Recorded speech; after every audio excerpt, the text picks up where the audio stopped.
Chamam-me monstro, alcunham-me demônio, mas esquecem que a história é um salmo escrito por pusilânimes. Vi o meu próprio sangue ser traído, e a minha estirpe profanada. Ali, alcancei uma gnose amarga. O poder não é algo que se suplica aos deuses, é algo que se impõe através do pavor. Sou Vlad III, o Drácula, e este é o relato de como a própria morte aprendeu a temer-me. Eis os imortais, onde os mitos transcendem o tempo. Inscreve teu nome e reclama o teu lugar na falange das lendas. Nasci em 1431, não num palácio de mármore, mas no ventre de uma fortaleza de pedra saxônica. Sigisuara, nas cristas da Transilvânia, uma cidadela de fronteira, uma zona de contenção entre o demiurgo e o caos. Não era um refúgio, era um bastião forjado para resistir ao cerco. A traição e a guerra eram o meu berço. Meu pai era Vlad II Dracu, um soberano esculpido pela brutalidade e pelo rito. Ele não era um mero príncipe, era um cavaleiro de elite, um iniciado. Ungido na Ordem do Dragão, uma irmandade militar fundada pelo rei da Hungria e consagrada pelo papado. Sua missão era sagrada, erguer-se como o escudo da cristandade contra as sombras. Defender a Europa do Império Otomano em expansão. Ser um dragão era raro, perigoso e eterno. Uma vez prestado o juramento de sangue, não havia retorno. O dragão não era um símbolo heráldico, era uma ameaça divina. O meu nome era Drácula. Em latim, filho do dragão, mas no dialeto do povo e dos inimigos, o sentido transmutava-se para algo mais sombrio, o filho do diabo. No meu mundo, os nomes possuíam a força de divindades, podiam inspirar lealdade ou justificar o regicídio. Desde a infância, fui fustigado pelas correntes da tensão. A Valáquia era uma terra onde os regentes não caíam pela lei, mas pelo aço, pelo veneno ou por ferros incandescentes que cegavam. Os boiardos, a nossa casta nobre, mudavam de bandeira sem aviso, como sombras fugazes. Um príncipe que governasse com clemência raramente viu o sol nascer por muito tempo. Que alma germina sabendo que o trono nunca é herdado? Apenas conquistado pela espada. Vi embaixadores chegarem com sorrisos de mel e partirem com ameaças de veneno. Ouvi orações em público e conspirações sussurradas na escuridão das alcovas. Moedas com o dragão do meu pai circulavam, lembrando a todos que éramos a falange de vanguarda da Europa. Se caíssemos, os otomanos marchariam para o ocidente como uma praga implacável. A minha infância não conheceu quimeras nem inocência. Foi um crisol de aço, juramentos quebrados e a certeza gnóstica de que a sobrevivência exigia uma vontade titânica. Sem hesitação, esta terra não gerava juízes justos, forjava tiranos de ferro. Nasci no pavor, e o pavor foi o meu mestre. Em 1442, a minha vida como príncipe da Valáquia desintegrou-se. Tinha 11 invernos, velho o suficiente para compreender o abismo, jovem o suficiente para o carregar para sempre. Meu pai, Vlad II, estava encurralado entre dois colossos. O reino da Hungria ao ocidente e o Império Otomano ao sul. A Valáquia sobrevivia apenas pelo tributo e pela submissão. Para conservar a coroa, meu pai tomou a única decisão que o destino lhe permitia: entregou os filhos. Meu irmão Radu e eu fomos enviados para a corte do sultão Murad II. Em Edirne, a capital otomana, não éramos hóspedes, éramos reféns, garantias vivas de obediência. Se o meu pai se rebelasse contra o trono da sublime porta, seríamos imolados sem demora. Cruzei a fronteira como príncipe, cheguei como cativo. Na corte otomana, fui forçado a transmutar a minha natureza com rapidez. Aprendi a língua turca, a etiqueta palaciana, a disciplina militar e a hierarquia de um império erguido sobre a autoridade absoluta e o destino. Os otomanos governavam através da ordem, não do caos. O medo não era um impulso emocional, era sistemático. Execuções públicas eram ritos frequentes. Vi homens decapitados pela desobediência, dignitários punidos por falharem e inimigos eliminados sem julgamento. O empalamento não era uma raridade, era uma ferramenta, uma advertência, um método desenhado para ser eterno. O castigo nunca era velado, o terror era pedagógico. Fui instruída em história, matemática e teologia islâmica. Educavam a mente enquanto tentavam estilhaçar o espírito. A obediência trazia mercês. A resistência trazia o fim. A misericórdia era desprezada como fraqueza da carne. Meu irmão Radu adaptou-se, aprendeu a submissão e tornou-se um favorito da corte. Eu não, permaneci em silêncio. Observei os padrões da alma humana. Aprendi como o pavor controla os homens de forma mais eficaz do que qualquer lealdade sagrada. A humilhação e a ameaça constante moldaram meu espírito. O Império Otomano roubou a minha infância, mas deu-me algo mais perigoso: o conhecimento de como o poder se impõe, como a obediência é forjada e como o medo se torna lei. Sobrevivi, e a minha memória tornou-se um arquivo de vingança. Em 1447, as notícias do meu cativeiro destruíram os restos da minha alma. A traição, essa lepra que corrói a Valáquia por dentro, consumiu a minha família. Meu pai, Vlad II Dracul, não foi derrubado pelo sultão, mas pelos seus próprios boiardos. A nobreza valaca aliou-se ao regente húngaro João Hunyadi, o homem que se tornaria a minha nêmesis. Meu pai tentou manobrar, negociar, sobreviver. Fracassou. Caçaram-no perto de Baltene, capturaram-no e assassinaram-no a sangue frio, como a um animal comum. Cortaram-lhe a cabeça. Um fim indigno para um príncipe que se via como guerreiro da cristandade.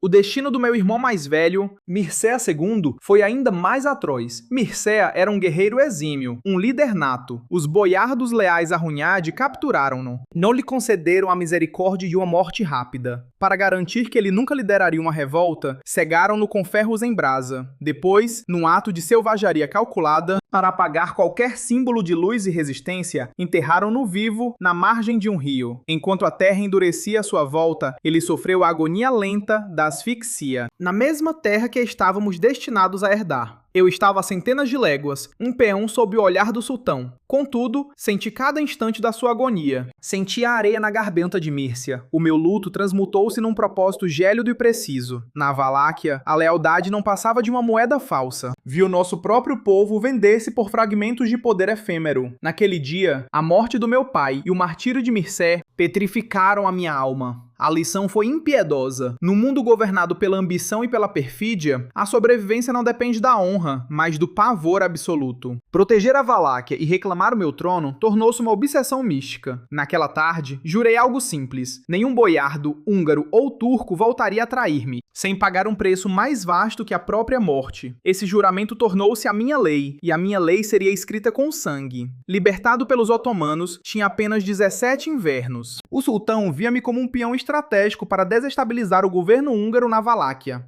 A minha oportunidade surgiu quando João Hunyadi, o regente húngaro e arquiteto da ruína da minha casa, marchou para o sul em mais uma cruzada contra os infiéis. Deixou o trono da Valáquia vulnerável, ocupado pelo seu fantoche, Vladislav II. Em outubro de 1448, marchei sobre a Valáquia com o apoio otomano e um punhado de leais. Foi um risco calculado de um deus caído. Estava a usar os recursos do meu arqui-inimigo para reclamar o meu direito de nascença das mãos dos traidores internos. Conquistei a capital, Targoviste. Pela primeira vez, o principado era meu. Mas foi uma vitória efêmera, erguida sob areias movediças. A cruzada de Hunyadi foi esmagada decisivamente na Segunda Batalha de Kosovo. A derrota foi uma catástrofe para as forças da Europa cristã. Com seu exército dizimado, o meu rival Vladislav II conseguiu retornar com os restos dos seus boiardos e forças capazes de subjugar o meu exército recém-nascido e frágil. O meu primeiro reinado durou apenas 60 sóis, o suficiente para compreender a fragilidade do poder humano. Fui expulso, forçado a fugir, buscando refúgio primeiro em terras otomanas. Depois, rumei ao norte, para a Moldávia, sob a proteção do meu tio Bogdan II. Aquela derrota súbita ensinou-me uma lição brutal que definiria o meu futuro. Uma gnose que ninguém me ensinou na corte do sultão, nem no castelo de meu pai. O poder não é herdado, nem é um dom concedido por impérios distantes. O poder é arrebatado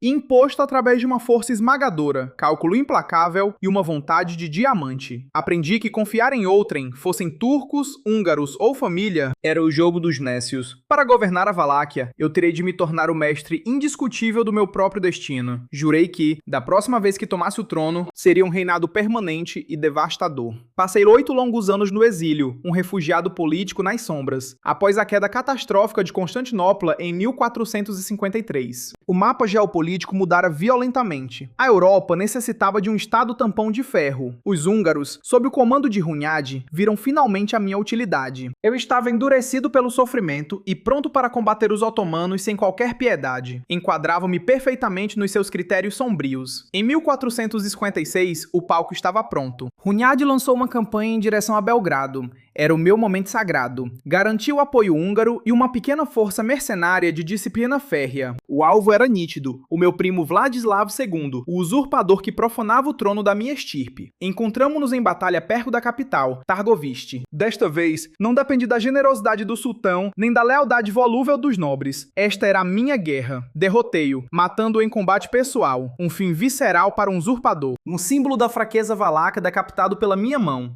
O trono era meu pela força das armas. Reclamei o solio dos meus pais. Eu era Vlad III, voivoda da Valáquia. Mas não regressei como jovem ingênuo que fugira. Voltei como um homem consumido pela vingança e por uma nova e brutal filosofia de governação. Cessei de pedir lealdade. Decidi comandá-la através do domínio absoluto. O meu governo não começou com uma coroação, mas com uma purga. Remodelei o reino através do terror absoluto. As leis que impus eram simples, severas e inabaláveis. O castigo era um espetáculo público. A desobediência era fatal. Tinha de quebrar sistematicamente o ciclo de traição, que assassinara o meu pai e o meu irmão. A minha mensagem era inequívoca. Se traíres o voivoda, a tua vida não termina num duelo honroso, mas num espetáculo público de agonia. Estava a estabelecer uma nova ordem, onde o medo era o alicerce da estabilidade. Cada roubo, cada mentira, cada sussurro de deslealdade seria recebido com a resposta mais extrema concebível. O mundo queria um líder forte contra os turcos. Deram-lhe o filho do demônio. A era da política silenciosa e dos príncipes débeis terminará. A era do empalador tinha começado. Com o trono seguro, iniciou-se a verdadeira reestruturação da Valáquia. O meu objetivo era a estabilidade total, um reino onde a minha palavra fosse lei instantânea e onde os boiardos pérfidos não pudessem conspirar. A minha lenda foi forjada aqui. Em 1457, convidei os boiardos restantes e as suas famílias para um banquete de Páscoa, fingindo uma reconciliação sagrada. Uma vez sentados no grande salão, as minhas guardas selaram as portas. Interroguei-os abertamente sobre quantos príncipes tinham servido, traído e enviado para a morte ao longo das décadas. Suas respostas arrogantes e vagas selaram seu fado. Os mais velhos foram empalados imediatamente no local. Os mais fortes foram forçados a marchar para as montanhas para construir a fortaleza de Poenari, trabalhando sob o açoite até a morte. Centenas de traidores foram expurgados. Num único golpe decisivo, introduzi o meu método de justiça, o empalamento. Lento, visível e inesquecível. Os turcos tinham a sua versão, mas eu aperfeiçoei-o. Uma estaca cravada através do corpo, posicionada com precisão geométrica para evitar órgãos vitais, garantindo dias de agonia pública. Não era crueldade gratuita, era controle gnóstico sobre a carne rebelde. Era o dissuasor supremo. Um mercador sabia que roubar uma única moeda significava uma morte atroz, exposto sobre uma estaca alta para que todos vissem. Os nobres que sonhavam com a traição acordavam banhados em suor ante o mero pensamento deste castigo. Milhares pereceram desta forma, erguidos sobre estacas afiadas que ladeavam as estradas da minha capital. A mensagem era clara. A lei de Vlad é absoluta. Sob meu regime, o crime desapareceu quase por completo. O povo podia deixar sacos de ouro nas praças por dias, sem que ninguém ousasse tocar-lhes. A Valáquia floresceu, pois a anarquia da nobreza fora extinta. O meu reino era seguro, sim, mas o preço era o medo visceral da minha presença divina e terrível.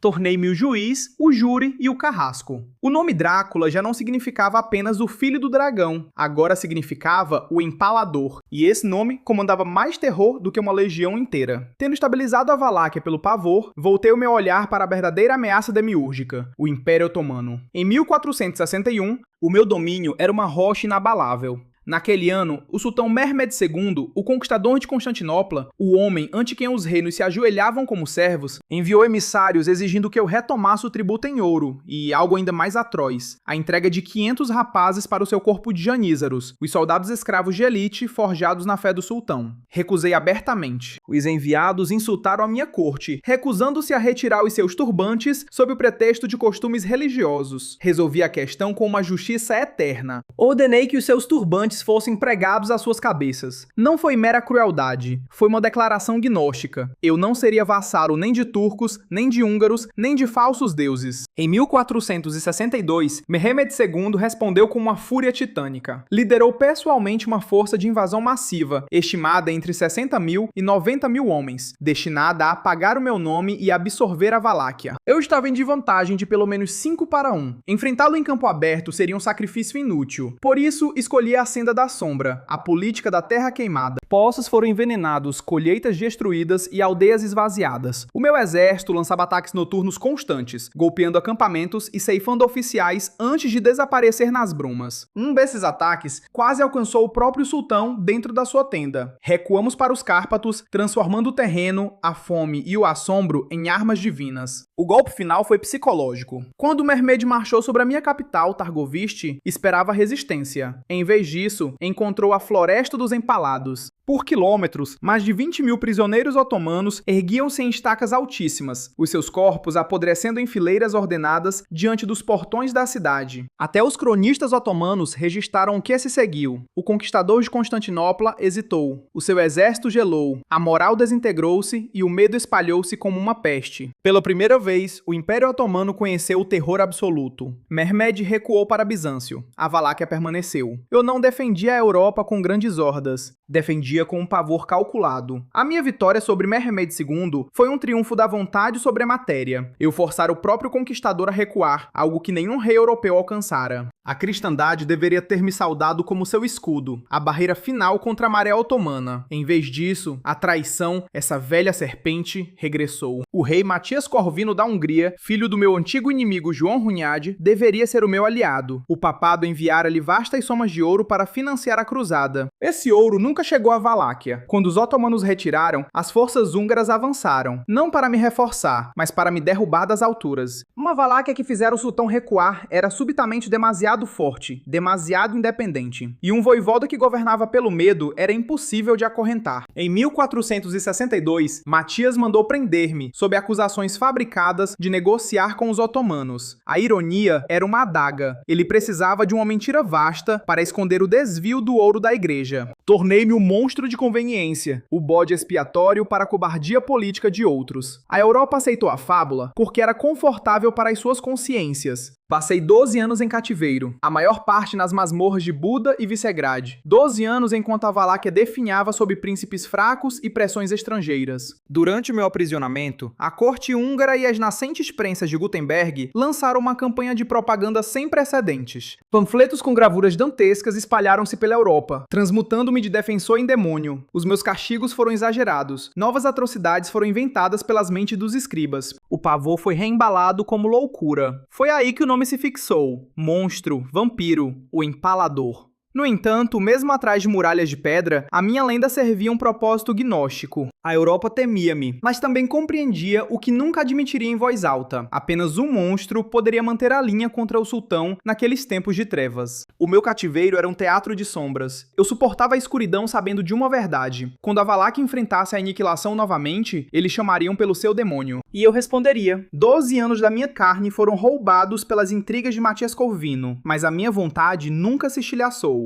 Em 1475, o balanço político da Europa mudou. A Hungria finalmente reconheceu o seu erro fatal. Sem o meu domínio de ferro, a Valáquia colapsara no caos, tornando-se efetivamente uma província otomana governada por fantoches. A Europa aprendera a lição que recusara admitir. O terror era a única estabilidade possível. Eles precisavam de mim novamente. Fui libertado não como um homem perdoado, mas como uma arma sagrada reclamada. Um regente forjado pelo cativeiro e pela gnose da guerra. Para garantir a minha lealdade, Matias deu-me em casamento uma familiar católica, vinculando-me formalmente à Hungria e ao Vaticano.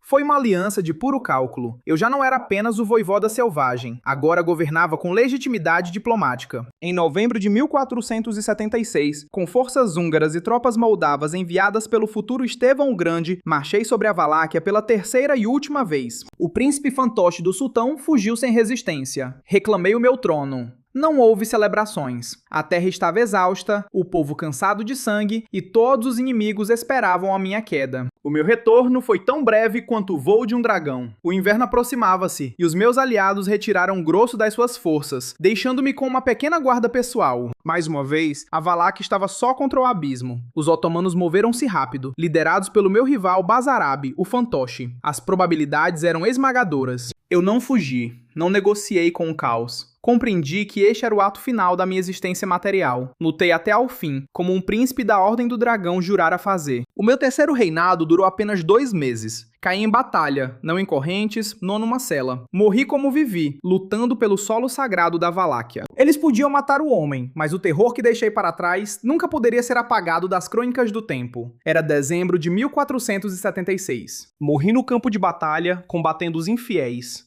Não num leito, não implorando por misericórdia. Caí armado, cercado por inimigos, recusando a rendição até ao último suspiro. Os detalhes exatos do meu fim foram deliberadamente obscurecidos. Os vencedores controlam as histórias e os meus inimigos necessitavam de confusão para dissipar meu mito. Disseram que fui morto em combate. Outros alegaram traição interna. A verdade importa menos que o resultado. Eu estava morto e a Valáquia jazia exposta. Mas os otomanos queriam certezas. Decapitaram-me e enviaram a minha cabeça para Constantinopla, preservada em mel, para que não apodrecesse antes de ser vista pelo sultão. Foi exibida publicamente sobre uma estaca perto dos portões da cidade, uma mensagem para a Europa, um aviso a qualquer um que ousasse resistir à sublime porta. O empalador acabou, proclamavam eles, mas a morte não me apagou, ela santificou a minha lenda. Mataram o meu corpo, mas imortalizaram o meu nome. Panfletos, crônicas e sussurros espalharam-se. O medo que outrora protegera a Valáquia escapou das suas fronteiras e tornou-se parte da alma do Ocidente. Distorceram meu rosto, transmutaram a disciplina e loucura. Com o tempo, a história apodreceu em mito. Já não falavam de Vlad III,